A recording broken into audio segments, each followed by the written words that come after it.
ఓం శ్రీ మాత్రే నమః. నమస్తే అండి, ఎలా ఉన్నారండి? అంత బాగున్నారా? నేను కూడా చాలా బాగున్నానండి. ఈరోజైతే గోంగూర వండానండి. ఎలా వండాను అనుకుంటున్నారా? పూలు మాకాని వేసి వండాను. చాలా బాగుంటుందండి ఇలా వండుకుంటేనే. ఎందుకంటే ఆరోగ్యమైంది చేసుకోవాలి. ఏదో వండుకుందాము, ఏదో తినాలి అని కాదు, కానీ ఇలాంటివి కూడా తింటాం. మనకి మంచి ఆరోగ్యం. కూర అయితే రెడీ అయిపోయింది. మా వారికి అయితే క్యారేజీ ఇచ్చేసాను.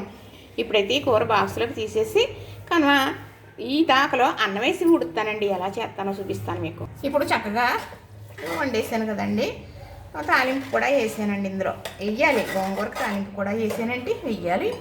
వేసాను కదండి, చక్కగా గిన్నెలోకి తీసేస్తున్నానండి. ఈ కూర 2 రోజులున్నా కూడా మగ్గి చాలా బాగుంటుంది. ఇలాంటి కూరలు పొద్దుట వండిని సాయంత్రానికి బాగుంటాయండి, సాయంకాలం వండిని పొద్దుటకు బాగుంటాయి. చక్కగా ఈ కూర అంతా గిన్నెలోకి తీసేస్తున్నాను కదా. ఇప్పుడు ఇది ఇలా ఉంది కదండి, ఈ కూర ఒక 1/2 డజన్ మంది పైన వేసుకుని తినొచ్చు. అంత అన్నం కలుస్తుంది. కొంచెం వేసుకుంటే చాలు, అన్నం అంతా తినేయచ్చు. మరి ఇప్పుడు ఇలా ఉంటే పెద్దవాళ్ళు ఏం చేసేవారో తెలుసా? గిన్నె అయితే మరి అలాగా ఉట్టినే కడిగేసేవారు కాదండి. చక్కగా ఇలా అన్నం రైస్ వేసి ఇలా ఊడ్చి పిల్లలు కేకేసి ముద్దలు పెట్టేవారండి. మరి ఇది ఎంతో రుచి అంట. అసలైన బలం ఇలా ఊడిసిన దాంట్లోనే ఉంటుందంట, పెద్దవాళ్ళు చెప్పేవారు. అలాగా అనేవారు. ఒక తాత ఉండేవాడండి. మామ ఏం కూర ఉండింది తాత అంటే, కోడిగుడ్డు ఇగురుండిందమ్మా, నాకు గుడ్డు నాకు వేసింది, మీ మామ దాకుడుచుకుని తిందే అనేవాడు. అదేంటి తాత దాకుడుచుకుంటే ఏం సరిపోద్ది, మామ కూడా గుడ్డు తినలేదా అని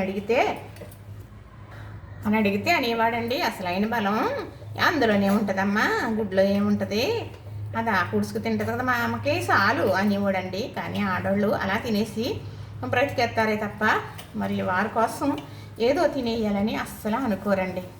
ఇలా చక్కగా ముద్దలు చేసి రమ్మని పిలిచి పెట్టివ్వరు అన్నమాట. మరి ఎంత బాగుంటుందో తెలుసా అండి ఇలా ఉడుచుకుని తిన్నది. ఎందుకంటే ఇందులో షుగర్ ఉంటుంది కదా, తాలింపది వేస్తాం కదా, అందుకు అడుగులు అనేది ఎక్కువగా ఉంటుంది అన్నమాట. దానివల్ల చాలా రుచిగా ఉంటుంది అన్నమాట. అబ్బా అనుకుంటున్నారా? అవునండి, దీని రుచి తిన్న వాళ్ళకి మాత్రమే తెలుస్తుంది. ఇలాంటివి తిన్నదే ఇంక వేరే ఏమీ తినలేరు, అంత బాగుంటుందన్నమాట. పిల్లలు ఎవరూ లేరండి, నేనే కూర్చొని తినాలి. మరి చూశారు కదా, నచ్చింది కదా. ఇంతేనండి. లైక్ చేయండి, షేర్ చేయండి, సబ్స్క్రైబ్ కూడా చేయండి. ఎందుకంటే లైక్ చేయటం మీకు ఇబ్బంది ఏమో, అడగకూడదు అనకూడదు అనుకోండి. చాలామంది చూస్తున్నారు, లైక్ అనేది చేయట్లేదు. నా వీడియోలే కాదండి, ఎవరి వీడియోలన్నా చూసినప్పుడు లైక్ అనేది చేయండి.